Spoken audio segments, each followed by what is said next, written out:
many countries including UK, Spain, Singapore, Brunei, Sri Lanka and India. And our rapporteur of this session, Sri Manoj Kumar, is one of the key experts and have been a very integral part of the trip. With these words, I request our Honorable Chairman of this session, Sri N.K. Mathur, to kindly open the session and give his open remarks, please. Thank you.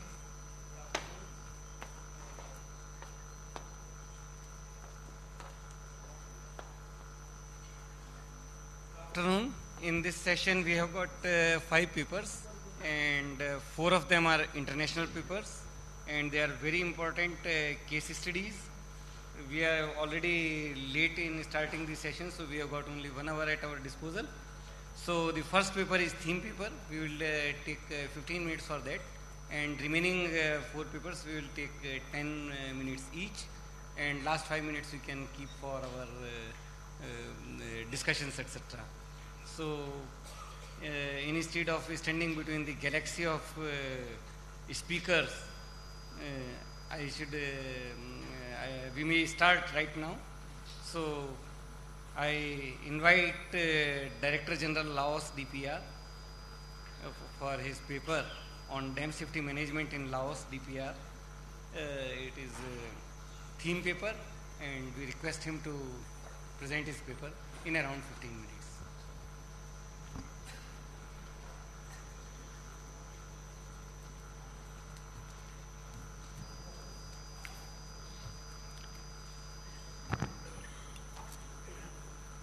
Good afternoon, everybody, dear friends.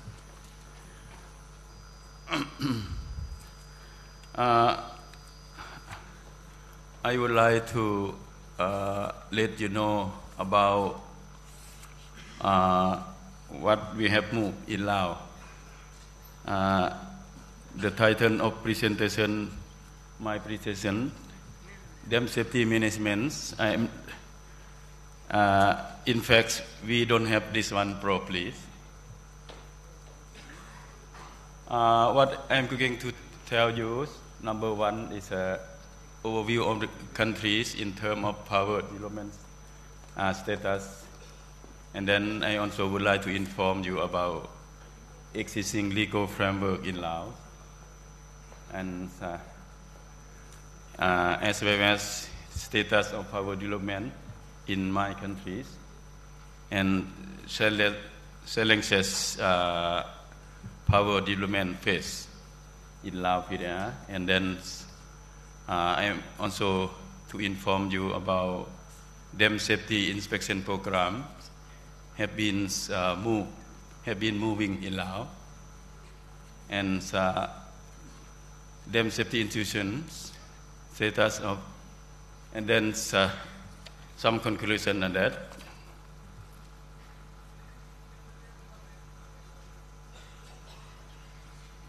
As you know, Laos is a small country, landlocked countries, and surrounded by border of 5 countries, such as China, Vietnam, Cambodia, Thai, Myanmar.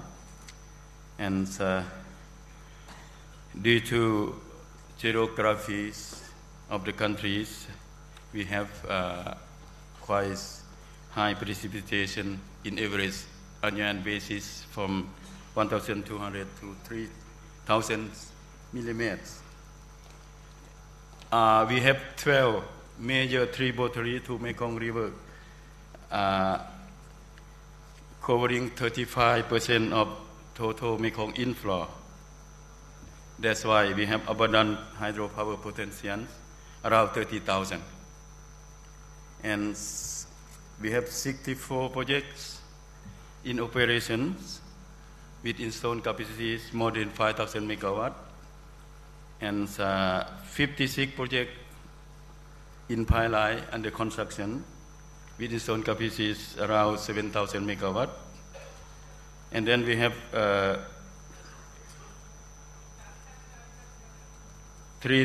more than 300 projects under development. Under development means the projects under preparation and negotiation of project agreement, and so on and so forth. I would like to highlight the highest dam in Laos. Nam Ngum 3 is under construction, CFRDs. We have 210 meter high. And the dam with largest capacities, 7 billion, is a Nam Ngum 1. This dam has been aging 50 years already, constructed by Japanese technologies. And then the biggest installed capacity is Sanyabuli. The project is located in Mekong mainstream with installed capacity 1,285 megawatt.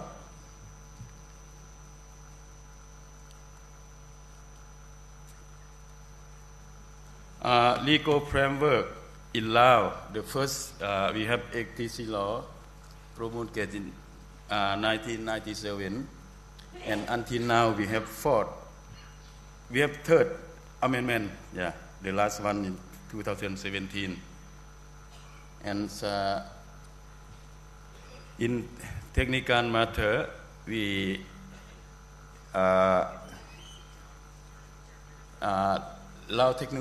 Lao technical standard, we call Lao Electrical Power Technical Standard. This standard was prepared by Japanese expert under assistance by JICA, government of Japan. Was introduced 2004, and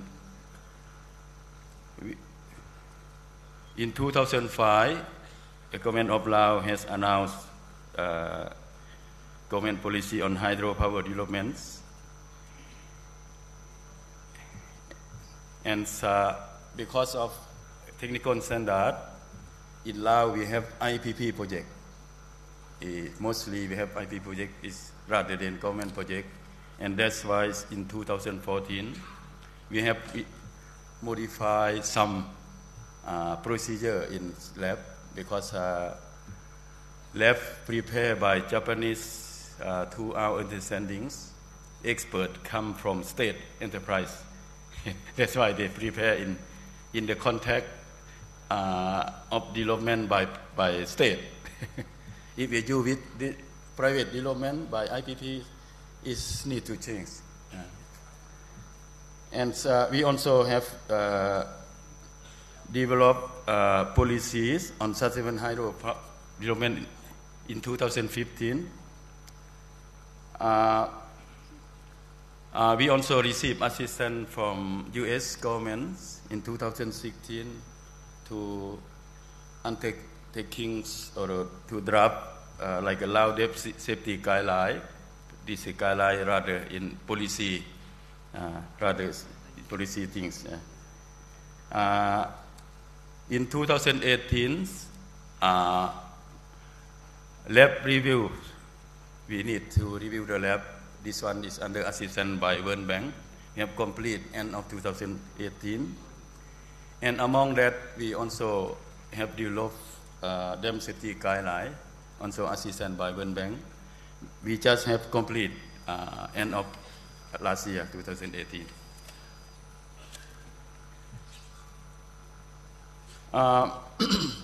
I would like to tell you something about lab. In the lab has addressed two main parts. One is hydropower engineering facilities, and part two is hydropower technical engineering facilities. And the scope of lab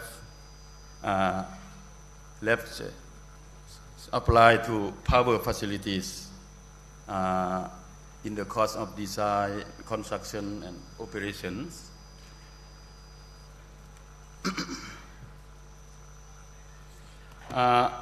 Sustainable hydropower development policy in Laos, the former one, the hydropower development policy addressed only two issues, social environment. But this one, the update one, addressed 4 columns. This is 4 aspects like environment, sustainability environment, sustainability in social aspect, technical aspect, and as well as economic aspect of new one. In terms of dam safety guidelines, we have prepared eight. This is because we have, when we have reviewed the lab, it seems existing lab doesn't address clearly on the dam safety issues. That's why we have developed this as dam safety guidelines. And we consider this as dam safety guidelines as part of lab as a ministerial regulation, the same level as the existing lab. These are dam safety guidelines. They are dam safety guidelines for trainings, for documentation, for quality control management program, and surveillance. Dam safety guidelines for instrument and monitoring, and dam safety guidelines for geology and geotechnics, and dam safety guidelines for reservoir empowerment, and dam safety guidelines for emergency action plan. This emergency action plan in Laos is very hot issues. we have worked very hard in this. Now we try to have procedure like an SOP, standard operation procedure, for this, specifically for this dam safety guideline. And we have worked with Line Ministry to find out legal framework managed by different agencies, and we would like to have this dam agency include the standard procedure of emergency action plan. Yeah. I just want to briefly tell you about what we have improved the lab, existing lab. The improvement of existing lab or review of this existing lab have considered broad reviews, international standard practice, SMS IGOL. Yeah. Also has considered this case development. Laos has also have considered this implication of Mekong's mainstream Mekong River developments. Also, as I mentioned earlier, dam safety guidelines should be part of the lab. And we also, in the existing document, we have improved in many aspects, such as design flood, dam foundation, inspection, stability, concrete stabilities, spillway, and discharge facilities, and others.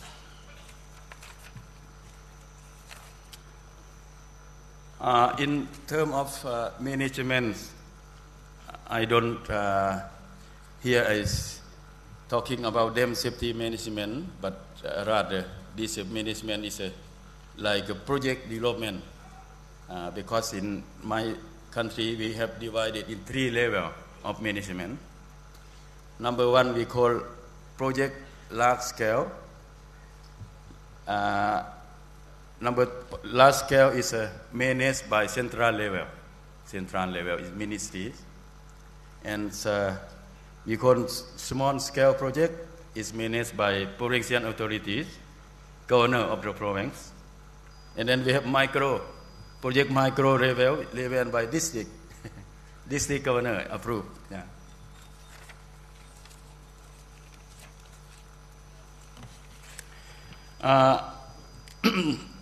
Since we have developed a lot of projects, and I also would like to tell you we face challenges.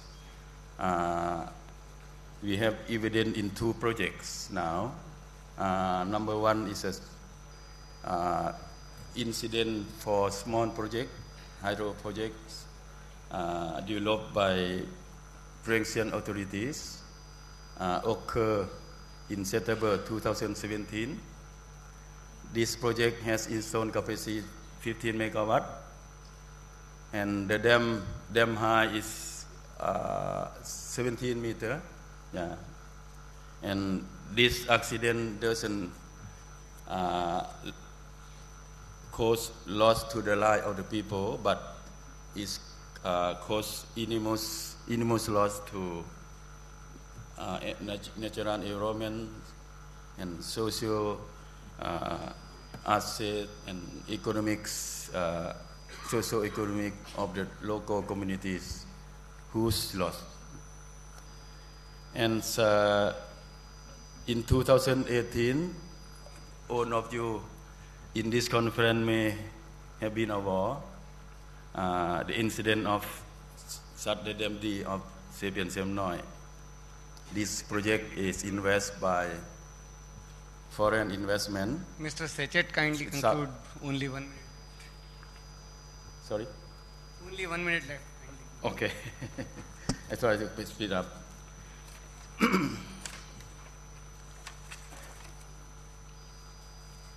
Okay, now I would like to jump to the, because of these challengings, and government have instructed to carry out inspection, and MEM has carried out inspection for small project, started late 1917s. We also got assistance from World Bank, and now this small project has been assisted by New Zealand government.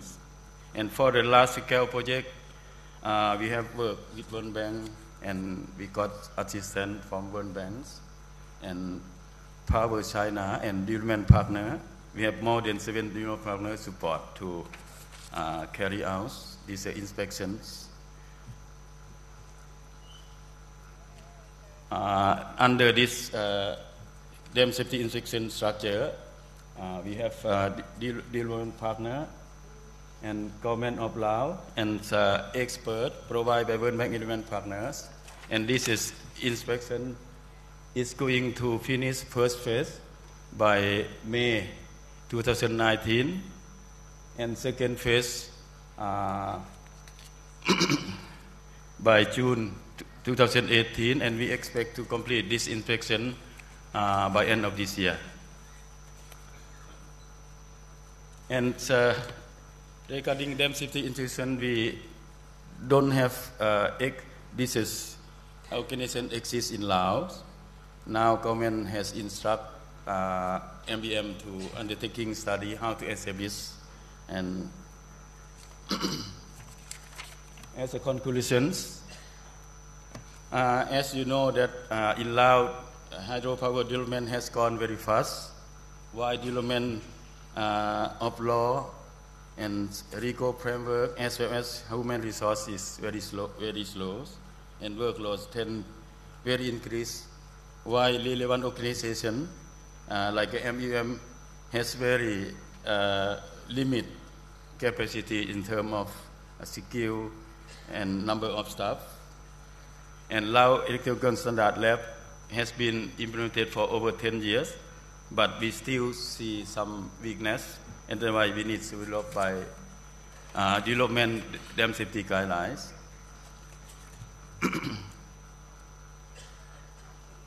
Lab currently has revised.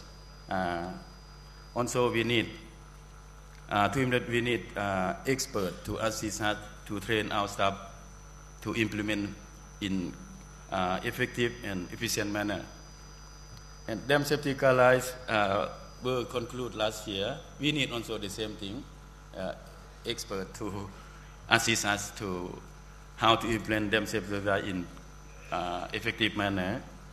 And dam safety organization, as I mentioned earlier, we don't have in Laos. That's why we also need assistance from high reputable expert to assist us in to give an advice.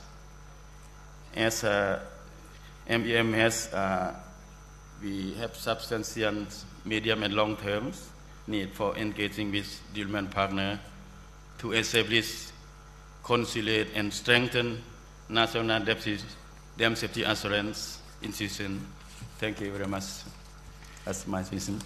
Thank you, Mr. Sikat, for giving us an overview of dam safety management in Laos DPR and mentioning unfortunate incident of 2 dam failures in 2 years.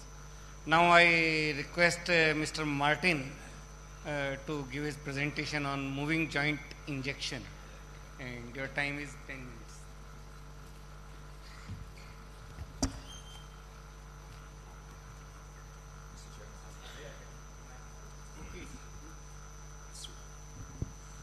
Is it working? Mr. Chairman, ladies and gentlemen, as you see, I arrived on time in Bhubaneswar. Unfortunately, not my luggage. And this explains my dress code today. I'm sorry about it. But I've learned 3 things the last 2 days. There are many friendly people living in Bhubaneswar who want to help me. The second, it is very difficult to find clothes in my size in Bhubaneswar. And the third is, never trust a German flight company. So, but I don't come here to talk about my travel adventures. My name is Reinhard Martin. I am the Global Target Manager for the energy sector at MC Bauchemie in Germany. We are a family-owned company with around 3,000 employees all over the world. We are located in 46 countries. Our oldest international subsidiary is here in India, in Goa. And we have very experienced colleagues also here. Our company was founded in 1961, and we have a lot of experience in the field of repair, sealing, and surface protection of concrete and brickwork structures. So I want to tell you something about one project we have realized in Germany. It is the hydropower plant in Iffezheim, which is located in the Upper Rhine River at the borderline between Germany and France. This is the project. It has 5 Kaplan turbines which have an average energy production of 870,000 megawatt hours per year, which is maybe equivalent for the average energy consumption of around 450,000 people. The dam was erected now in 1978, and it has 2 blocks. And between these 2 blocks we have a joint with a length of 3 meters and a depth of 27 meters, which was originally sealed with an expansion joint strip. But this was leaking. We had a leakage of around 30 liters per second water, which was flowing into the internal drainage system. So the operator was looking for a repair solution for the reconstruction, and he has different tries to do it. 2 trial sealings failed, and so we were called in to make a concept together with Bilfinger Berger Tiefbau and Implenia Tiefbau and the GSB Special Injection Company.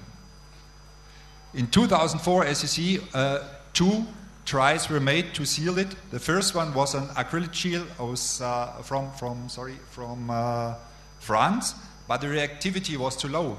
It was washed out before the joint was sealed. The second try was a highly reactive polyurethane injection material, which was rigid and has an open cell structure. And so this solution just worked for one winter time, then it failed due to the movement of the 2 blocks of the power plant, of the dam, sorry. So, we came in, we were asked to develop a solution together with our partners. The first thing what we have to do is to make an assessment how to come into this depth of 27 meters so that we can seal the joint again. So at first we made an assessment and a plan how to realize this works. And how did we do that? As you see here, core was drilled out, placed centrically in the dam, in the joint, with a 160 millimeter drill core.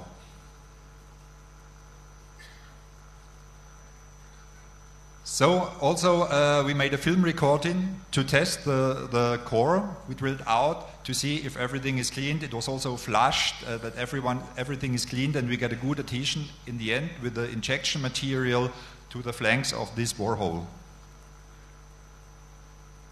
Then a special injection packer was developed because the challenge was to bring out a highly reactive material in a depth of 27 meters. We see here the packer. You see here, because of the high reactivity, we have to inject with the two-component technology. And this packer, you see here, 3 tubes, 1 line for the component A, for B, and the flush line for the case that we have to flush this packer during the process. It was specially developed for this task. Then we use an acrylic gel, and the goal was to find the right time, injection time, reaction time, that we can fill the joint and it is not washed out. And we found out that the best way is a reaction time of 18 seconds. 18 seconds, a depth of 27 meters. So this was a real challenge. But we, in the end, injected this hole by steps, each of them 2 meters, step by step, from the bottom to the top. As you see here, every 2 meters we had injection points. And so some facts I want to tell about this material we use for this task. We had very good injection properties. This means we had a very low viscosity of this material. This means we can reach also small cracks, small cavities, whatever we want to reach, with a very good flowability. We can adjust, as I mentioned, the reaction time. This means the shortest time is 10 seconds. We can go up to 125 seconds if required, if we have longer ways to flow. And this is also very interesting. We have a pressure-limited swelling capacity. This means we have an increasing of the volume for the compensation of the structural movement of these two blocks, an increasing of the volume of 30%, but the swelling pressure is only 0.84 Newton per square millimeter.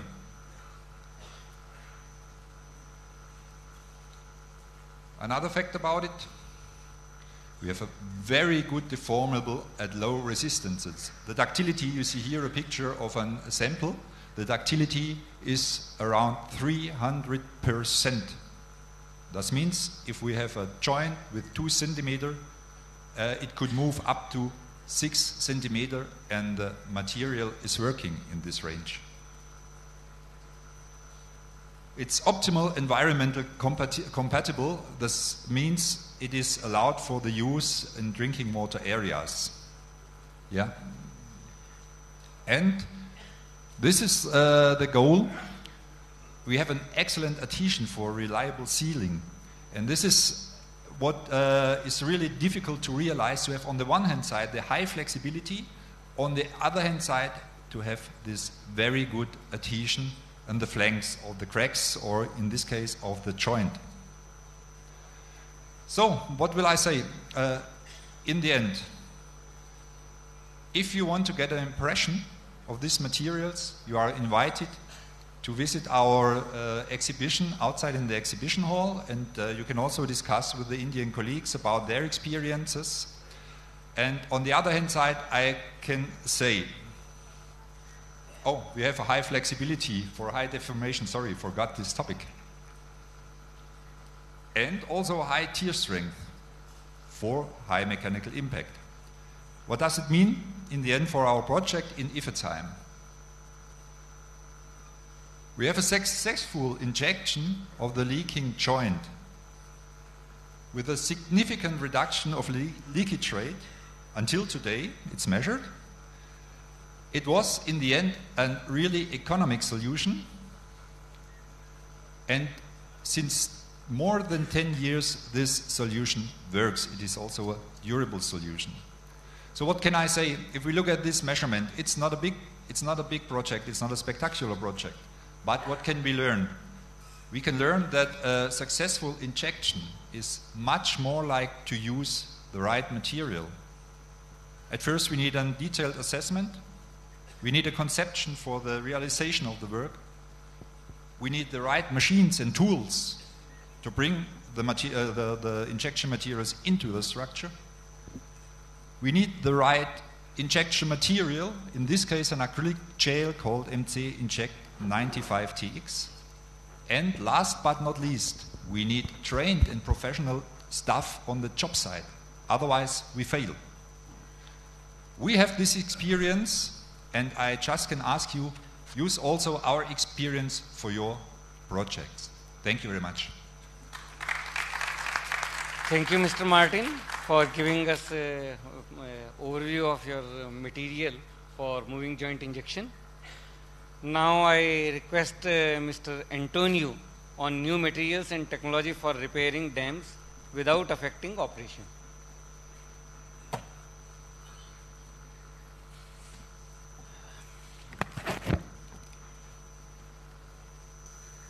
Good evening, everybody. First of all, thanks for giving me the opportunity to present this paper. And it's actually, the presentation is going to be a video, so you actually can start it.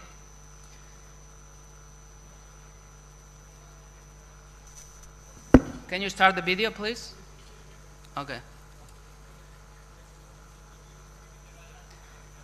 We're going to use this time to present myself. I am Antonio Vaquero. I work for HCC company in Spain, a grouting company.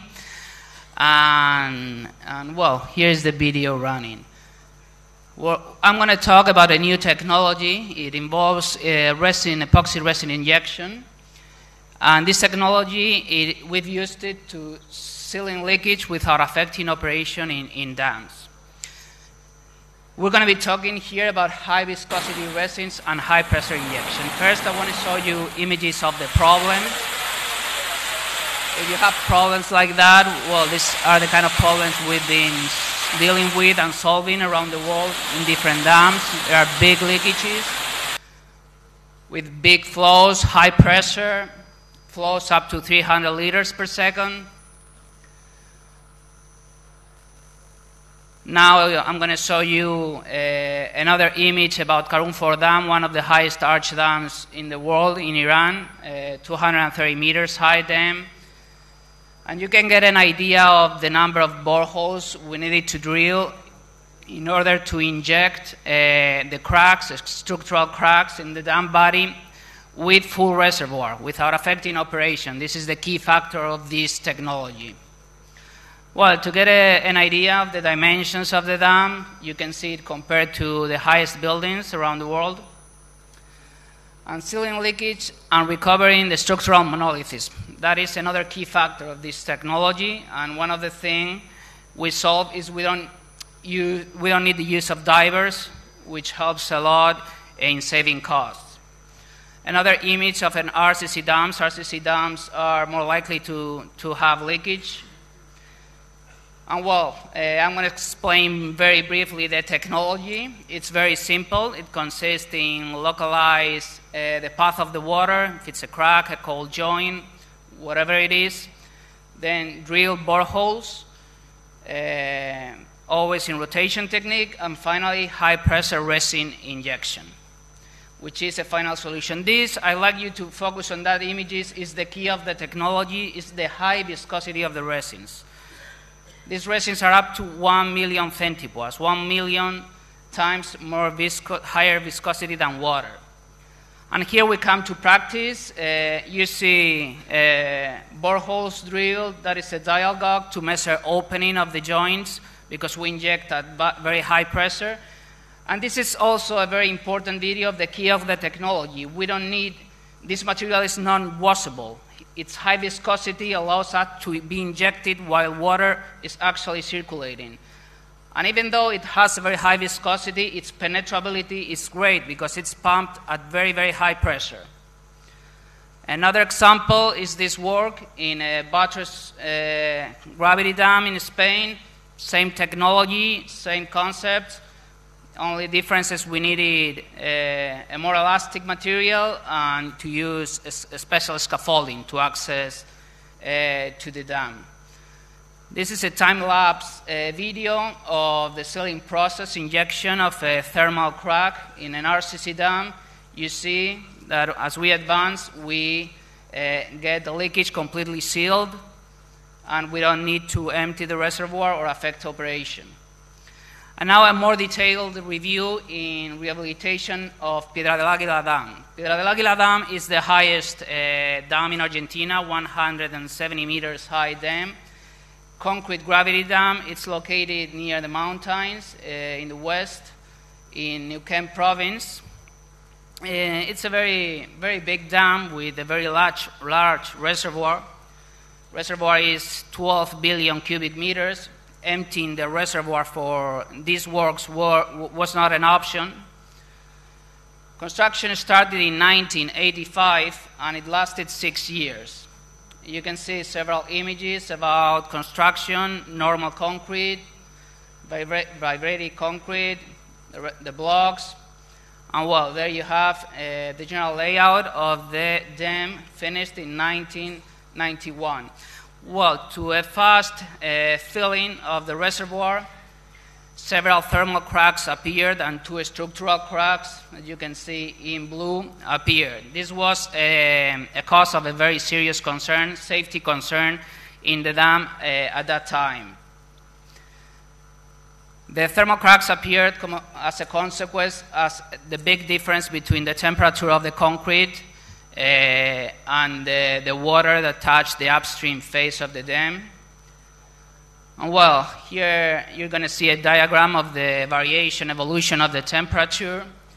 Since its construction to 2010, the temperature of the concrete, well monitored with thermometers, was going down until it got in 2010 the thermal equilibrium. One question that sometimes I get asked about this job is how did we know how far the cracks got? Well, we didn't know at the beginning. That is something we needed to realize when we started drilling and executing the jobs. And how we did it is just drilling boreholes until we didn't intersect the crack we were going to inject. You see, this last borehole didn't have a leakage. We inspected boreholes as in our previous video, and we didn't detect the crack. Well, going back in time in 2010, the owner, advised by an international panel of experts, in chief was Dr. Lombardi, a world-renowned civil engineer, decided to launch an international tender to fix the cracks, inject the cracks, and recover the structural monolithism. The requirements: repairing in operation, seal leaks up to 300 liters per second, recover the monolithism, and prove similar experiences. Well, ICC won the contract in 2010. Obviously, if not, I wouldn't be here telling you about it. And we used the technology I commented at the beginning. This video is very important if you see the very, very high viscosity of the resins. It's the opposite that in the previous presentation of my college, that they used a very low viscosity material. This resin we used is up to 1 million centipoise. It's something that you can push and inject in cracks and it won't be dragged out, it won't be washed. Well, with this technology we injected from bottom to top and from downstream to upstream face of each crack, all the cracks of the dam. And well, the injection was pretty successful. In this way, we assured that not any part of the crack was without being injected. Well, something worth to mention is we used a ROV to monitor the upstream face of the dam. This is me a lot younger. 10 years ago, I aged, and like dams, and not very good. and well, we used this to check. I wasn't very skilled then, and I'm not very skilled now either. And well, we could see the upstream face of the dam and check that the resin injected through boreholes in galleries reached the upstream face, and we were able to change boreholes in injection, not to waste epoxy resin in the reservoir. There you can see it. Also, another issue that was interesting in this project is we need to develop a numerical model in the University of La Plata in Argentina to assure the client that our injection methodology using very high pressures was safe and was not going to open the cracks more than they were, and it was safe. And well, the results of our works, you can go back, we go back to the problem. You see very high speeds of the water, up to 15 meters per second, which means if you inject something here in 1 second, is 15 meters away, so it needs to be very high viscosity. And that is the result. We left it completely sealed, and the amount of boreholes was about 10,000 and 70 tons of resins, epoxy resins, used to finish the work. And while this technology is a little bit old, we developed it in Spain in 1994, more or less. We've been using it all around the world. And well, I'm here because our intention is to help you and try to use it here. Having leakage in dams is a very common problem all around the world. And well, we have also a department that assesses our clients. So if you have any problem in any dams with leakage, I have my contact information there. And the best thing of it is it's free. So we'll keep your information safe. We're used to have confidential agreements, and we will try to help you. And if our solution convinces you, we'll love to come here to work in your dams. Okay, thank you very, very much for your attention at this late hour. Thank you, Mr. Antonio. And now I invite Mr. Sisira Rohana Kumara Arupalla, Mahiveli Authority, Government of Sri Lanka, on dam safety management in Sri Lanka.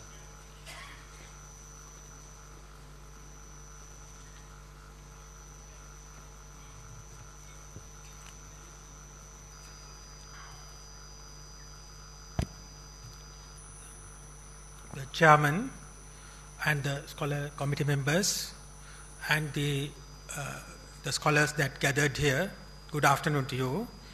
And first that I must thank to the Central Water Commission and officials and the World Bank officials for inviting us to share our knowledge about the dam safety project that conducted in Sri Lanka nearly 10 years time. But confining these things to a 10-minute would be a real challenging to me. So then I like to just share with you about what that the country director that yesterday has mentioned about the dams built, decay and rebuilt. This is one of the phenomena what I have seen nearly about 3 decades of my experience with the dams in Sri Lanka. Basically, the reason for this, the rehabilitation, is the lack of the proper maintenance. Why the maintenance are lacking behind this? The lack of the funds that coming required for the proper maintenance, as well as the lack of the technocrats that who voluntarily stay in the dams. This has no boundaries, I think, no country boundaries. As the community of the who are handling the dams, this is facing everywhere, even in the Europe, UK and Japan and Sri Lanka and in other Asia countries, that I got gathered from the experts that were handling that one. Therefore, we have to have the message, like in these forums, to bring this one to the bureaucrats, definitely the non-engineers who are owning our dams, to bring this message to them about the importance of maintenance of these dams. Really, I can define this in another way, like the cultures. We have the construction culture. Heavy publicity, the paper headlines, the politicians are coming and addressing the things, and they get some publicity. But in between that, there's another rehabilitation culture also, having the forums like this, going to the press conference, and there's another kind of the publicity. But in between there, what really is one is the rehabilitation, not the maintenance culture. According to the dam safety, the Bible-like book, they said the maintenance budgets are what that easily can be curtailed, because one cannot see the direct impact of this lack of maintenance. It's nearly growing like a cancer in the dam body. So it is the good governance, what the engineers and the people who are on the dams has to allocate sufficient money to save the cost but would go for the rehabilitations. This, I think, as a concept, we must keep that in our mind. And another thing also, what Dr. Rogers, I call chairman yesterday, he mentioned about the all dams still that functioning nearly a millennia. This what really that is the reason for this one is a construction material what they did use. The material what that they did use are very natural, the earth and the stone,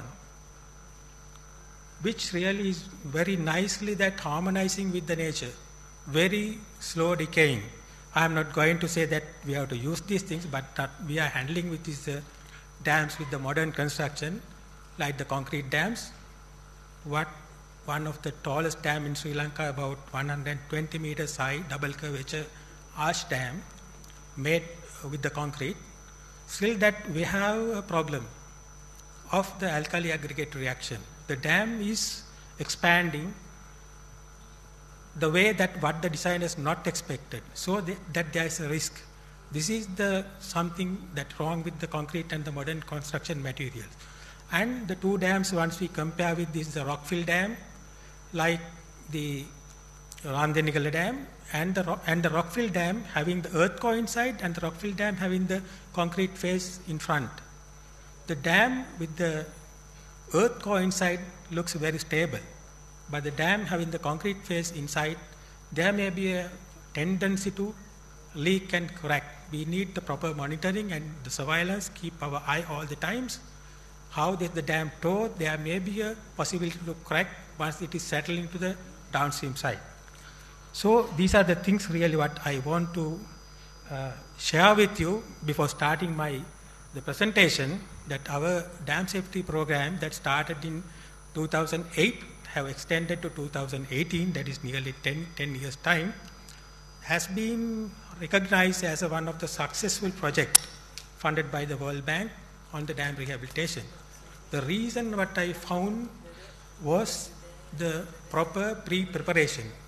During the selection of dams, the risk portfolio assessments, what we did, and also the proper communication with the stakeholders as well as the implementing agencies. There were many implementing agencies, Irrigation Department, Ceylon Electricity Board, Mahavali Authority, and there are many engineers who involved with this, has bring into the one umbrella to have the common discussion in this one. I think this was the main reason, I think, behind the success of this project, as well as the bottom to top communication. First that we are gathering the information from the bottom to top, and we did the close supervision from top to the bottom.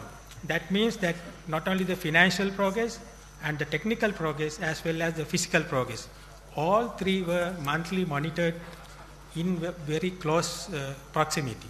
That was the reason behind this, and we have managed. Other thing, two things is the environmental and social safeguard, the programs what we made.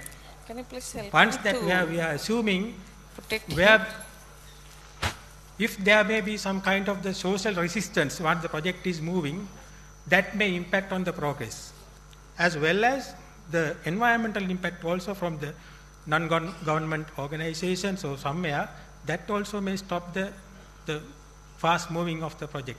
Therefore, we forecast where the things would be get resistance, and we had a proper planning for the social safeguard and the environmental safeguard impacts. So with this, once that I move this one, the next slide.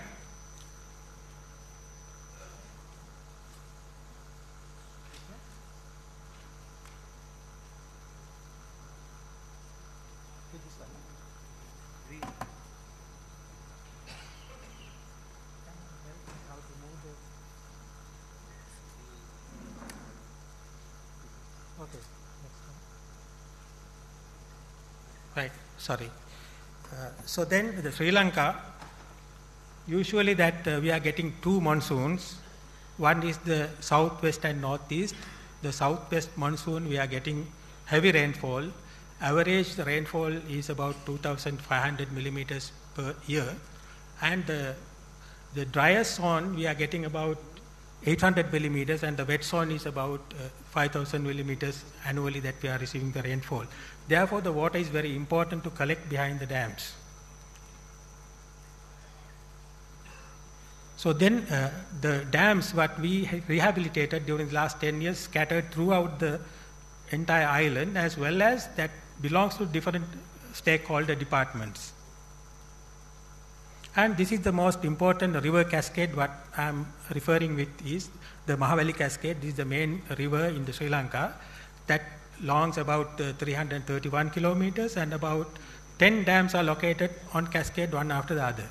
If one dam fails, everything will wash down. So there is a risk of maintaining all the dams at one time, especially during the floods, how to control the floods without affecting the downstream people and without affecting the safety of the dam.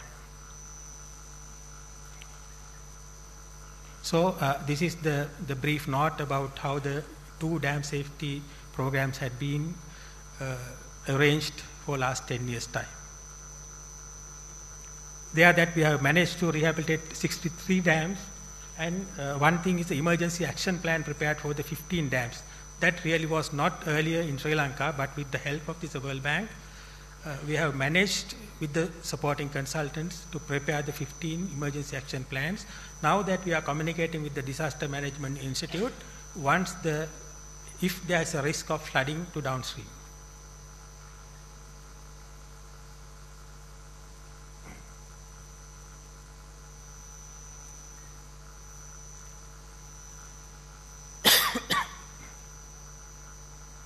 And the selection of the dams, how that we are going to rehabilitate, that we followed the criteria of this, the I called. Really, about 10 years before, this was a really complicated thing, how to categorize these large dams.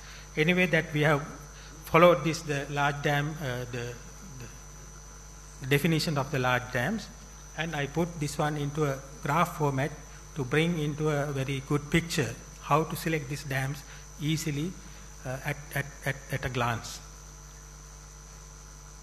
So then this was the method that we followed, the risk and failure modes, the portfolio risk assessments, the quantitative and the semi-quantitative, the methods that we did use, as well as the economic analysis. And there that we mainly focused on the stability analysis and the spillway adequacy of this dam. Sometimes we assign numbers depending on this is really on the judgment of the dam expert that we made, how that we are going to assign the numbers. And then before and after that we compared how the risk has been reduced. And also these special programs I want to share with you, which that could intervene with this the dam, the World Bank dam financing on this. The flood control center on the major cascade, and there was a dam with 30 spillway gates without the electrical operation systems. And the Victoria Dam, as I said, was suffered with this alkali aggregate reaction. We wanted to do some kind of the finite element analysis for this one, but we did not have a method to get the coordinates of this dam. Now that we have implemented some automatic data receiving system, and well as the inter-organizational arrangement. So going to this one is a flood control center.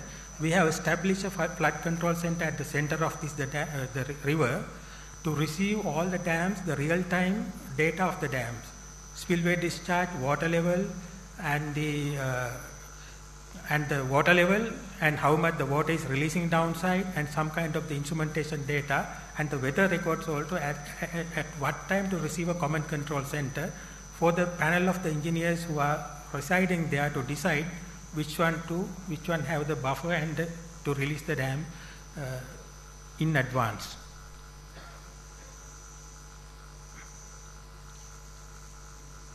And this is a picture of the largest spillway. One have about 30 the gates, which was manually operated during the before the rehabilitation, that we have managed to electrify and automate the gates, because the problem that one man has to go and turn the gates. Once he is turning the gate, it takes nearly about 4 to 6 hours to open all the gates.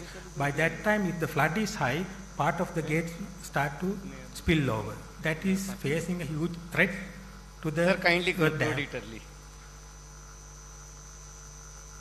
This one also, the dam is moving up and down, the Victoria Dam, with the water level is rising, but you see that from the beginning how the dam crest has gone up.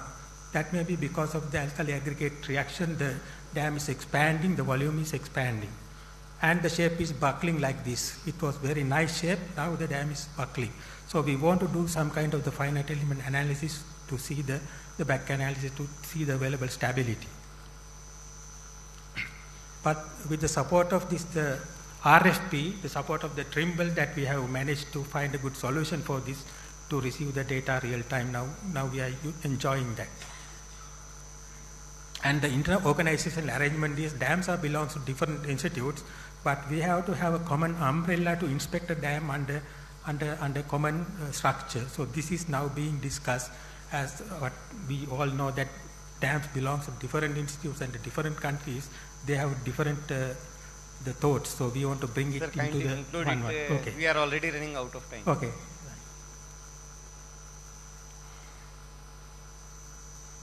So there are many lessons learned, but I included in this one, but this is not the time to discuss this one. I really not want to encroach other one's time. Okay, this is how that we manage the financial progress. And thank you very much for giving me this opportunity, and thank you. Thank you, Mr. Sisira, for giving us overview of dam safety management in Sri Lanka and an overview of a World Bank aided program, which appears to be a sister program of DRIP in India. Now I request Srimati Rameshwari P to present her experience on TANGEDCO.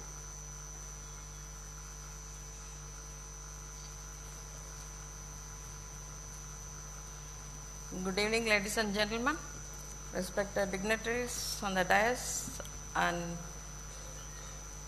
I am Rameshwari, Executive Engineer, DRIP TANGEDCO.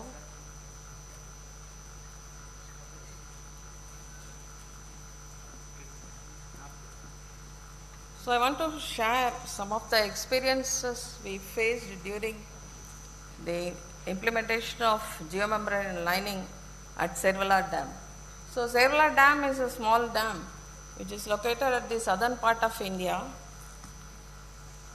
So it is a stone masonry dam which was constructed during 1978 to 86, and the purpose of the dam is mainly for power generation.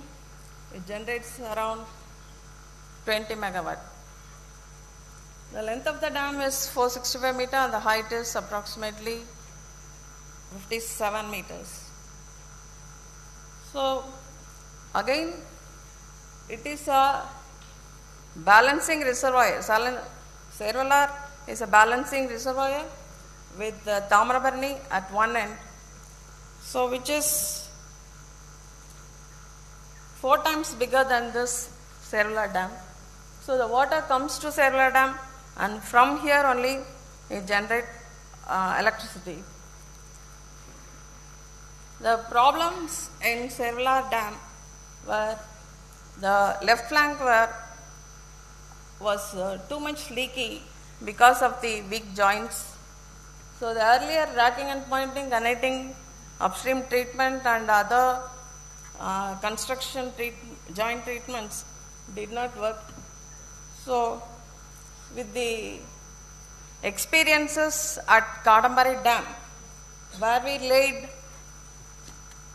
geomembrane lining in 2005, and even after 14 years we find it intact. So there the leakage was 38,000 liters per minute, which came down to 80 liters per minute after this repair. So we decided to go for the geomembrane lining at Cellular Dam, that too partially only in the left flank. The factors which influence any drip work may be the external factors due to the changing weather pattern and the public interference. So these are the main external factors. So wherein when we go and do any work, this particularly the Cellular Dam was in limelight. Whether we start the work, stop the work, whether we let out water or stop water, there will be a news in the newspaper or in the TV media. Now the internal factors were we had to get so many clearances from various departments since this dam was in the main core area, Tiger Zone. Then we had to get our own department permission. Apart from that, from the WRD and Thwart Board. And last is the contractors' cooperation in execution of work. So after depleting the dam, we found that the silt was accumulated to about 5 meters higher than the sill level of the scour. So we had to do so much of excavation, since we planned to lay the geomembrane up to the bottommost area. So the excavation was about 12 meters in some of the areas. So we had to do excavation in order to lay the geomembrane at the right up to the bottom of the dam. This Cellular Dam, we get water throughout the year. Only the quantity of water inflow depends upon how much of rain we get in the catchment area. So we tried to put some diversion bund to divert the water, but we could not do it because it was breached due to heavy inflow. So again, there are a lot of sand and silt coming along with the inflow, and along with that you get too much of wooden pieces and big logs, so which had to be continuously cleaned, because this will clog the trash racks of the scour vent. Again, this European team, when they started the work, we were able to do the excavation up to 117 meters from the left flank, but we could not proceed beyond 45 meters because the district authorities did not allow us to deplete the water. So we did only 7% of the work in the first season. Then we approached Central Water Commission, thanks to Secretary MOWR, who helped us to get the clearance from other departments, and we started the work in February 2018. So here it was dry and we started excavation nearer to the dam face. But within a few days, there was a huge rainfall, and because of this, water rose to 10 meters in one day. So that water had to be depleted. Again, this area had to be dried, and again we have to start the excavation. Then this was going either dry and wet, so both are being experienced in the in the days of execution. So luckily we tried to complete the entire works before June, but as and when there was progress in work, we faced so many challenges, as I explained earlier, and this is the one which you are seeing is one perimeter seal had been put at elevation of 222 meters, and we went beyond that area up to 216 meters. So we planned 2 perimeter seals, and we compartmentalized. There are too many compartments, so we had to drill too many holes to drain out the water collected between the geomembrane lining and the dam face. And again, this is one of the area where we had too many structures affecting the lining process. One below the spillway piers, and there were 6 drain holes from where water is being drawn for drinking purpose. So again, there were 2 buildings on the top of dam. So over that we had to place the moving cranes. So all this posed some problems which prolonged the work process. So luckily we were on time, but when we completed 95% of work, what happened is there was a heavy rainfall one day, so it was to be, all the works had to be halted because we could not proceed further. Water was rising up. So at that time, what was left is only the portion above the power vent where this geomembrane lead was peeled off, and about 750 kg material was hanging at the top of the dam. The 2 challenges at this area was we had to, since we could not plug at the bottom, what was entering into the drain holes, which had to be plugged with temporary wooden plugs from the gallery. And the next challenge was the torn geomembrane. We fear that it may fall off, and since water is being drawn through the power vent, we fear that the geomembrane may be drawn into the power tunnel. So as we feared, the geomembrane which was hanging at the top, it further torn off and it fall into the dam.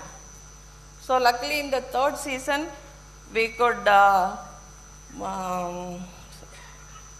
cut off this portion and took it to the top, and this is waste. Again, during that time, the 2 platforms which were used for this work also got submerged. So that was also repaired, and after all this, we could successfully complete the work in 3 phases. And this is the geomembrane lined area, which is partially done from left flank chainage 0 to chainage 252. Madam, kindly conclude. Yes, sir? Conclude, please. Yes, coming to the concluding part. So this is the drainage system. Earlier it was 742 liters per minute, and now it has come down to 48.6 liters per minute. Thank you very much. Thank you, madam. Now I will request my co-chair, Mr. Raj, to sum up the proceedings and give his remarks. Thank you, Chairman, sir. I think we had some diverse but very interesting presentation on dam rehabilitation. One we got from Laos DPR, from Sri Lanka, from India, from Germany, and one from Spain, but covering various parts of the world. The first was a very interesting aspect of Laos, where they are slowly initiating to understand the importance of dam safety regulation, and they are moving ahead in that direction.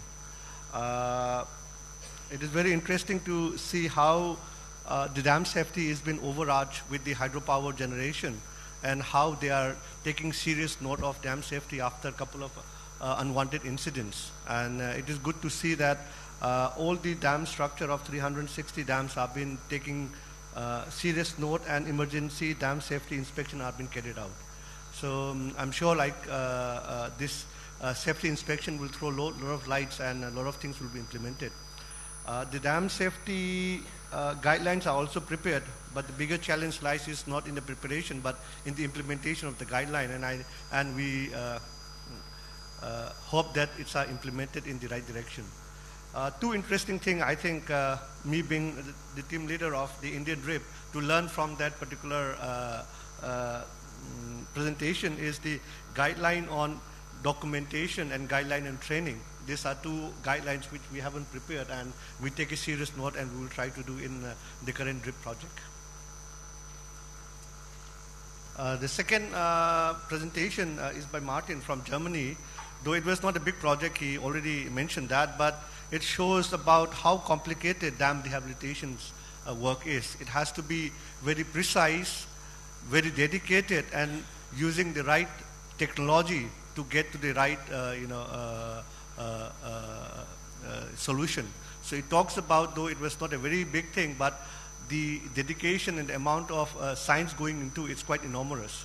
And we really understand when we are talking about 223 dams, the amount of science gone into, we can really imagine that. And it was an excellent presentation, and we would love to have a look at the new technology which you have developed. And we will be advising our colleagues to be going into your stall and having a look at it. The third presentation is from Antonio. Interesting presentation with a video, which is very interesting, Antonio. Different kind of technologies have been shown. The interesting part which we started in India is the use of ROV. Many of the dams in India are infested with crocodile. So going and checking underwater has been a big challenge. Recently, using of ROV has been one of the key successes in DRIP. We have been introducing that. So thank you very much for that. Again, CICERA Chairman Sir has already said it's a sister project of DRIP. A lot of things have been, we are carrying out in the project and the DRIP is very similar to what they are carrying out in Sri Lanka, like the EAP and the study of finite element of Victoria Dam. We have done a similar study for Idiki Dam. Again, it's a sister dam. So I think we have a lot more to share and learn from each other, and we'll try to have a look at it. How do we learn from that? And the last one is a privilege to present a very good work done by Tenjenko, and a good presentation by Madam Rameshwari. It was an excellent work, dedicated work, but the biggest challenge I think we have learned from this is, though geomembrane is very good in plugging the leakages, but the biggest challenge is emptying the dam for doing the work. It took us 2 years to get the permission to empty the dam. So if we can overcome this particular element, I think geomembrane provides a very good material for plugging the leakages. And I think with this, Chairman Sir, I think any more comments from your side? So thank you very much, and I hand over back to the host. Thank you, Session Chairman. Ladies and gentlemen, we thank all of you for your very attentive presence. We thank all our speakers for their very insightful and knowledge-enhancing presentations. And we thank our Honorable Session Chairman and our Co-Chairman for conducting this session. As a token of our gratitude, we would like to present them with a memento, and for that I would request our session chairman, Shri N.K. Mathur, member Central Water Commission, to kindly do the honors. Sir, would you like to come forward? Memento to our session co-chairman, Dr. C. Rajagopal Singh, task team leader, DRIP, World Bank Office, India.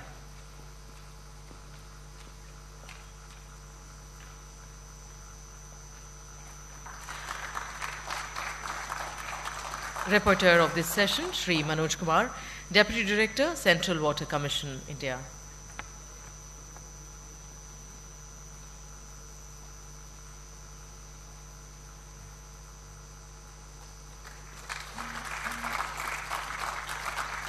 Our eminent speakers, Mr. Shyat Bokra Siritit, Director General, Laos DPR.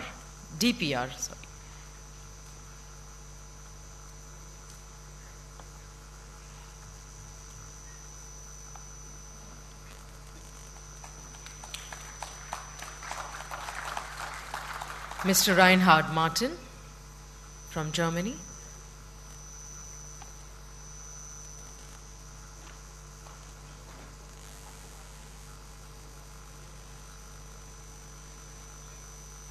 Mr. Antonio Hernandez from Spain.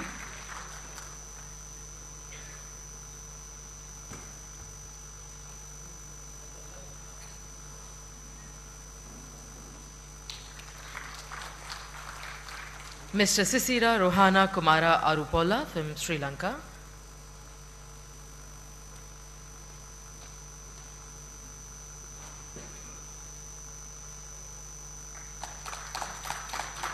And Srimati Rameshwari P. from Madurai, India.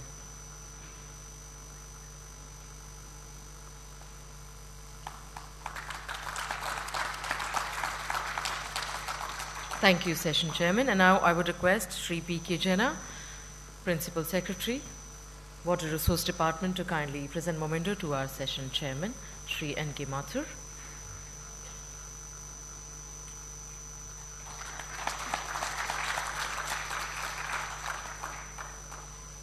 Thank you, Sri P.K. Jena.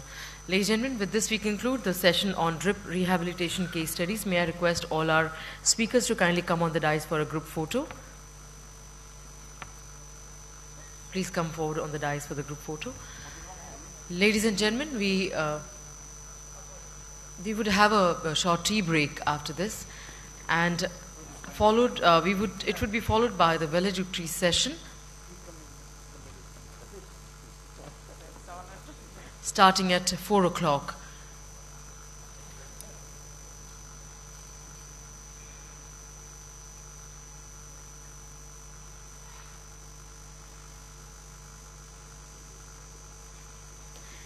Thank you, gentlemen. Ladies and gentlemen, thank you so much for this session. We invite you for a tea break, and we would request all of you to kindly join us back at 4 o'clock for the valedictory session. Thank you.